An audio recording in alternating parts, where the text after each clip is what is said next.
5 choses à faire partout et tout le temps au lieu de scroller. 1. Faire un Rubik's Cube. Tu te souviens de ton vieux Rubik's Cube qui traîne sur ton bureau? Va le dépoussiérer parce que je te jure que tu passes à côté de quelque chose. J'y croyais pas du tout avant de lui avoir donné sa chance, mais ce petit cube là, il est en fait bien plus fun et bien plus addictif que ce qu'on pourrait croire. Cherche sur YouTube une vidéo qui t'explique la méthode pour le résoudre, je te jure tu vas devenir accro. Et bien évidemment ça a énormément de bienfaits. Ça stimule la mémoire, la logique mathématique ou encore la visualisation dans l'espace et c'est un super exercice de concentration qui va entraîner ton cerveau à reconnaître des schémas pour résoudre un problème plus rapidement. 2. Jouer aux échecs.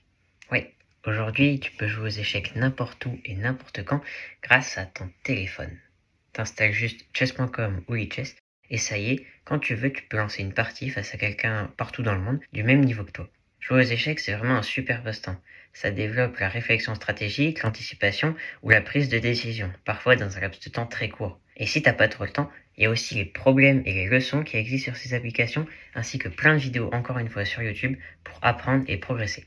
3. Lire. Bon, est-ce que j'ai vraiment besoin d'expliquer en quoi lire c'est génial? En plus d'améliorer le vocabulaire, la concentration ou la mémoire, ça permet aussi d'accéder à des années d'expérience et de connaissances pour tout ce qui va être plus documentaire ou livre de dev perso, ou de s'évader dans des mondes imaginaires et de développer l'imagination pour tout ce qui va être plus la fiction. Pour prendre l'habitude de lire, parce que c'est souvent là que ça coince, tu peux tout simplement lire 10 pages par jour ou 15 minutes avant de dormir. C'est déjà super. Mais surtout, lis ce que tu aimes. Que ça soit des romans, des BD, des mangas, de la science-fiction ou de la fantasy, on s'en fiche. Le plus important, c'est pas ce que tu lis, c'est que tu lises tout simplement. 4. Apprendre de nouvelles choses. Comment vouloir progresser et devenir une meilleure personne si nos connaissances et nos capacités, elles restent les mêmes toute notre vie?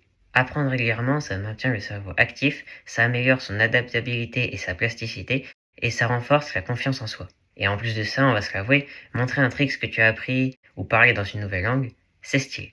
Choisis un sujet qui t'intéresse et consacre-lui au moins quelques minutes par jour. En plus, pour la plupart des sujets, tu pourras facilement retrouver au moins une application à télécharger sur ton téléphone pour la travailler. Pratique, non? 5. Juste s'ennuyer.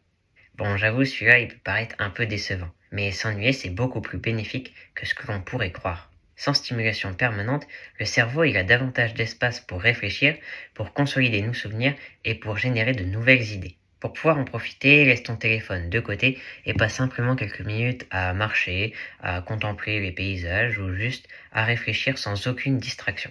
Ce vide mental et tous ces bienfaits ainsi à soupçonner, il fera justement l'objet de ma prochaine vidéo.